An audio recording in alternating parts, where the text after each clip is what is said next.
When you change the way you look at things, the things you look at change. Welcome to Friday Takeaway. I'm Andrea, and today I'm going to help you find your inner happiness. You are responsible for your own happiness. So many of us like to dwell in sadness. And when we sit in a negative state, guess what's going to happen in the next hour, in the next day, in the next week, the next month, if you continue to stay in that negative state? It's okay to be sad, and it's okay to have to process something that you have to work through, that you have to be really uncomfortable doing that to get to the other side. But at some point, you need to pick yourself back up, dust yourself off, and start to find joy. Start to find inner happiness. And that comes through wherever you find joy. It could be putting on some music and dancing like a crazy person. It could be picking up the phone with a friend and laughing. It could be spending time with your children. It could be walking outside and feeling the rain on your face, which is probably more apt here. But can you hear the wind rustling through the trees? Can you hear children laughing in the schoolyard?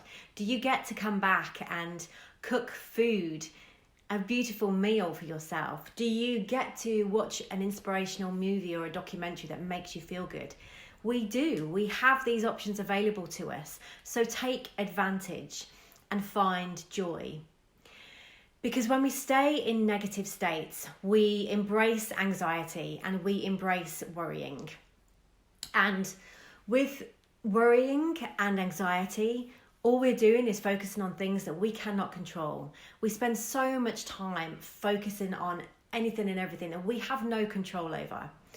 So you have to focus on the things that you can control. And one of the ways to bring ourselves out of anxiety is to slow down. Take 15 minutes out of your day, every single day, to slow down. And that means for some meditating.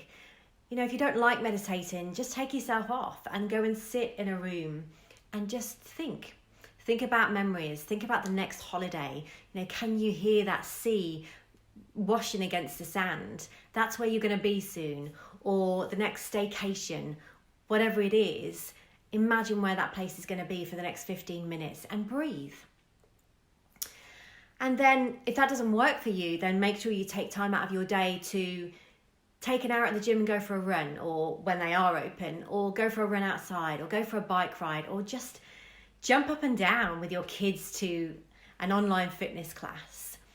Just get your physiology pumping.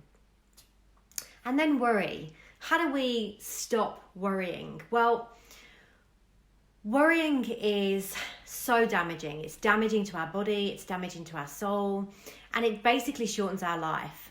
So the way to come out of worry is to hope, is to build a plan of hope. Because there is nothing better when you're in a negative state to switch you into inner happiness, is to plan a future that you want to create. Is to start sowing seeds of joy. So build that future, make a plan with goals. A plan of hope with goals that you are going to achieve. Because then you have a way forward. Then you have a path in front of you with some clarity and direction. So ask yourself, are you sowing seeds of doubt right now? If you are, guess what's going to happen? Or are you sowing yourself seeds of joy? Life happens to you, many of you think. That's not true. Life happens for you, not to you. So make sure that you are planting seeds of joy. I'll see you next week. Bye.